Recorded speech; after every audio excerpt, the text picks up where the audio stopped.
Devin writes, is Rumble a gimmick? Looking at the history of Rumble, it was enough to sell Rumble packs. It was one of the features added to the DualShock after the original PlayStation controller. And there was a minor uproar about the original PS3 6-axis controller lacking Rumble, although apparently that was because of a then ongoing legal battle. Other controller innovations have come and gone, like pressure-sensitive face buttons, but Rumble has stuck around. On the other hand, I know plenty of people who immediately turn Rumble off in games the same way others immediately turn on subtitles. Some actively find it distracting from their immersion, bringing attention back to the physical world. Personally, I love Rumble, so I want to say it's not a gimmick, but I also preferred to play Death Stranding without headphones so I could hear the baby giggle from the controller speaker, so maybe I'm just a sucker for a gimmick.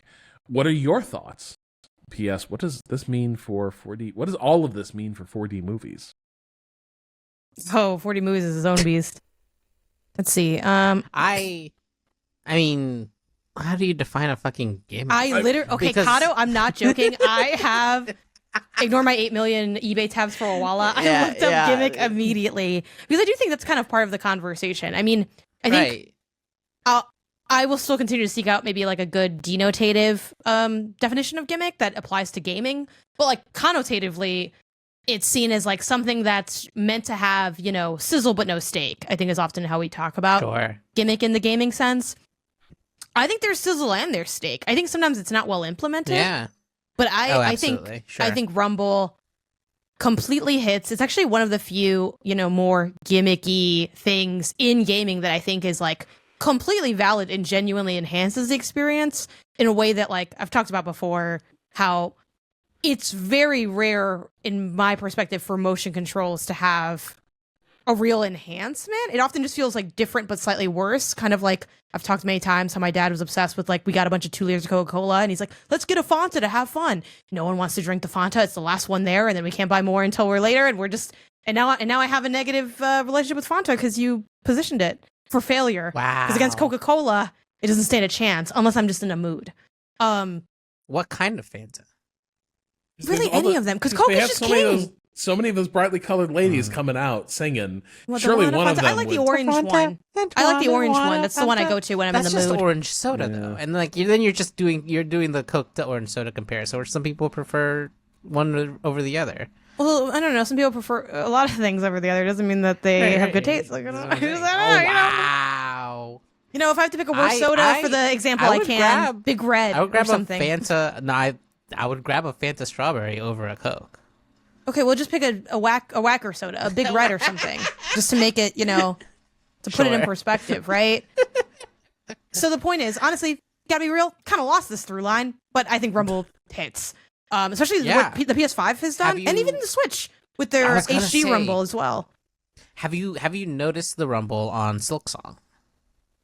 Only when I die. Wow. No. Next time you're playing the game, okay, turn the audio off, just like no sound, and you'll realize, and like I've been doing this a little bit, how much they're really pulling on the like HD Rumble on the Switch.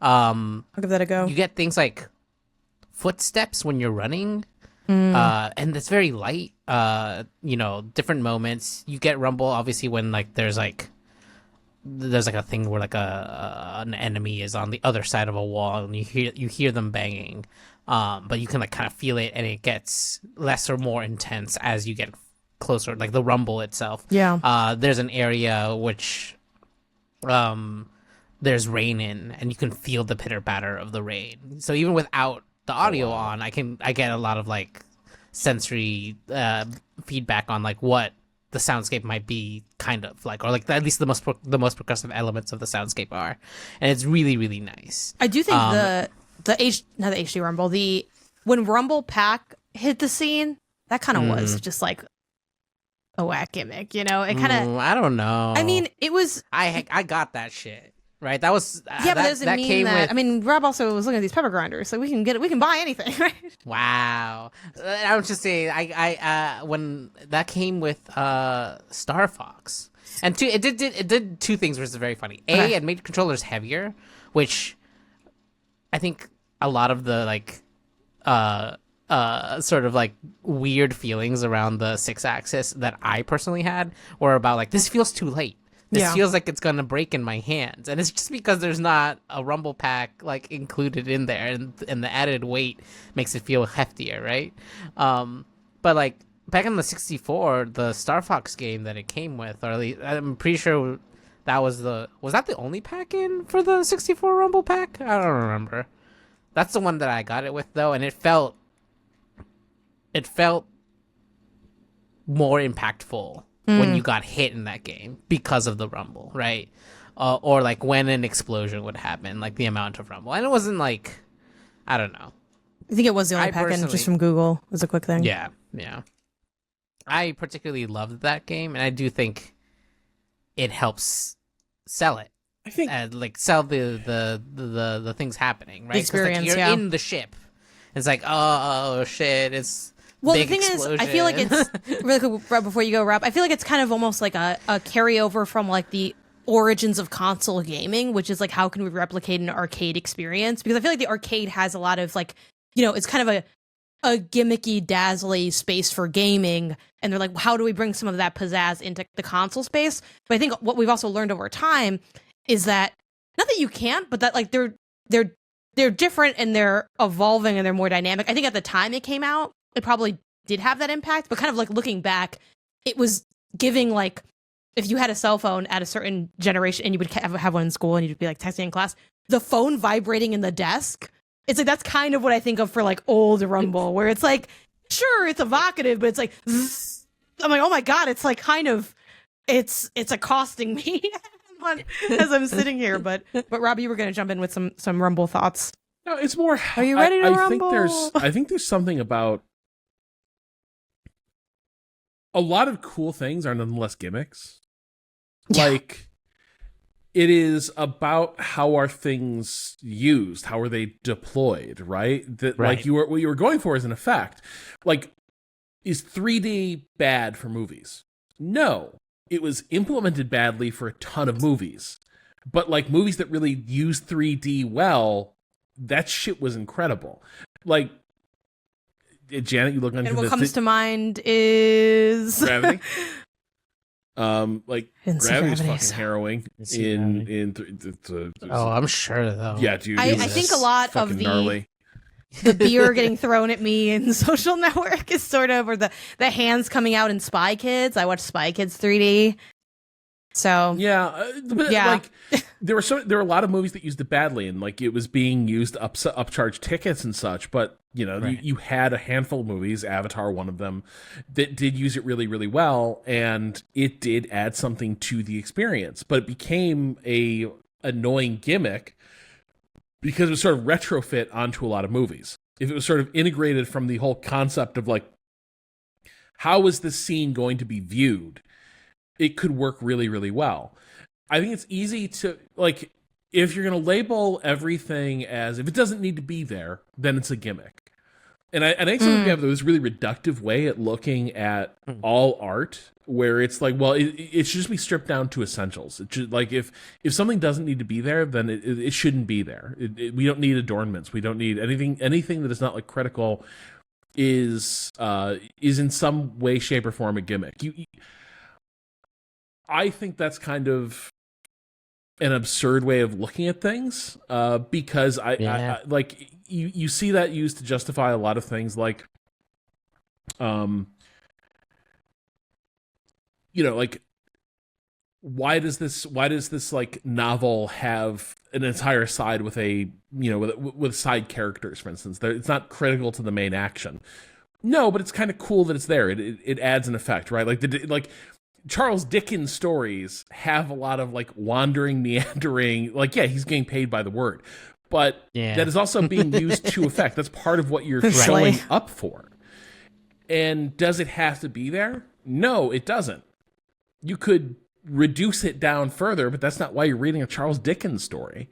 Right. And I think similar things go for things, things that are about like become their own medium almost, where it's kind of nifty when people do something neat with a with a controller that creates an effect. Like you will never like I love the PS5 controller because when that haptic feedback is really well implemented, it is a revelation. A lot of games don't do it well. Right. I think that's them missing an opportunity to like really leverage what that controller, that wildly omnipresent popular controller, can do. Like I think there's stuff there. Does it have to be there? Could the game still be playable with a controller that doesn't do any of that? Yeah, it could, but it would be way less engaging. It would be way less way less evocative in a lot of ways. But so I think it's perfectly okay for things to be gimmicks and to be good gimmicks. You did something with that. Yeah. I think they ate. I think they ate with Rumble. Yeah, Rumble's like probably my favorite ancillary feature, because I think we can all agree that you need sound design, you need music, you need gameplay. That's like the kind of the core. Yeah. You need some words written. Sometimes actually, no, you don't even need that, because there's plenty of games that don't have Tetris doesn't have any words, and would be weird if it did. Though narrative Tetris game, drop me the line if you're making that, because I love Tetris. But yeah, like I think I love like Rumble. We got close with Tetris Effect just by like emotion. Yeah. Which even that, I think that's another thing with like, again, I think VR kind of gets thrown into this too as being like a bit gimmicky as well. It's kind of the 3D of gaming. Right. Because it's trying to capture a similar like level of immersion, but there's not a lot of VR experiences that I'm running towards, but like Tetris Effect is one of those rare ones where it's like, oh yeah, totally can play it off of VR. I think the more you can have your VR game playable outside of VR, the better for like access and you selling your game. Right. But ultimately, like that is such a cool one for like, no, VR really enhances the experience. And I think that is what makes the VR games that hit feel so special. Even something that's like, kind of cheeky, like What the Bat is one of my favorite VR experiences, because it's so fun. It's quick. I think the art direction really lends itself to what VR is capable of from a technological standpoint. So, yeah. I always heard really good things about the one with the little mouse. Oh, Moss, where, yeah.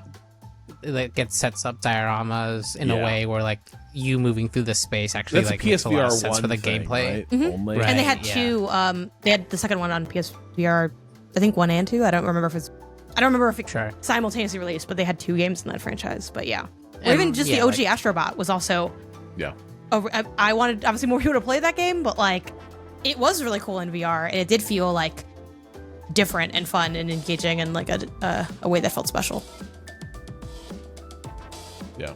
Gimmicks. We're in favor of that. You can't tell, like the minute you say Rumble Pack, I'm like, when someone talks about GoldenEye, I can't not think of the Rumble. I was like, that's just slappers only. Yeah, I mean, that's just part of it. Like, do people? Yeah, does the game even work without that? I don't know. I wouldn't know because I don't think it's allowed. Yeah. All right, we will call it there.